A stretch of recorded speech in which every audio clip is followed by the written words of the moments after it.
Hello! On se retrouve aujourd'hui et je vais vous parler du roman de Svetlana Alexievitch, Les Contemplations. On se retrouve donc à Tchernobyl. C'est parti!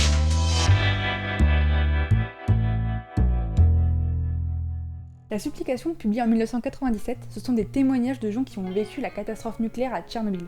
On va apprendre une réalité autre que celle que l'on veut bien nous expliquer. On apprend la responsabilité de l'État en ce qui concerne les pertes humaines. La Supplication, c'est un livre qui raconte et témoigne de Tchernobyl, mais pas de ce qui s'est passé, mais de ceux qui y sont passés. Alors j'ai trouvé que ce livre c'était un livre extrêmement touchant, qui met en avant une réalité dont on n'a pas forcément conscience, voire même qu'on ne connaît pas du tout en fait.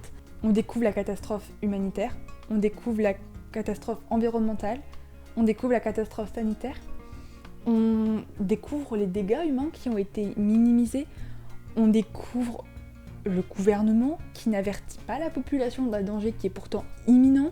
On découvre également une population qui va être confrontée à des choses totalement inhumaines et insensées. Des personnes littéralement sacrifiées pour tenter de maîtriser une situation qui est a priori pas maîtrisable en fait. On parle aussi des conséquences qu'il y a derrière, donc des conséquences sur les enfants qui sont nés après la catastrophe, sur la vie des gens après la catastrophe, les dégâts que ça a pu engendrer, tout ça.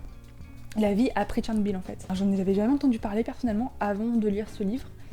Et j'ai halluciné en fait, c'est incroyable ce qui s'est passé là-bas. Ce livre du coup il remet en question pas mal de choses, il remet en question les avancées technologiques, on se demande si finalement est-ce que tout est vraiment aussi maîtrisé que ce qu'on veut nous faire croire. Ça remet aussi en question un peu la confiance qu'on peut avoir envers nos dirigeants.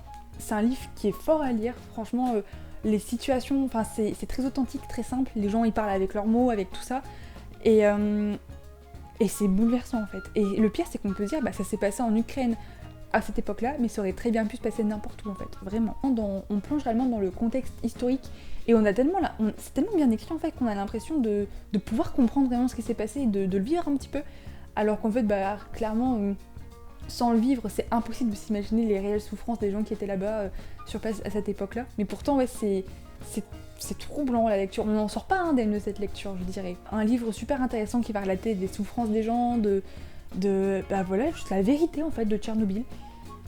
Et ouais, clairement j'ai trouvé ce livre bouleversant et marquant, et c'est clairement un livre que mes futurs enfants n'auront d'autre choix que de lire, parce que franchement il était génial, et surtout que il fait écho à plein de choses, un livre très intéressant que je recommande. Donc voilà pour cette petite pause lecture illustrée, tu peux couper.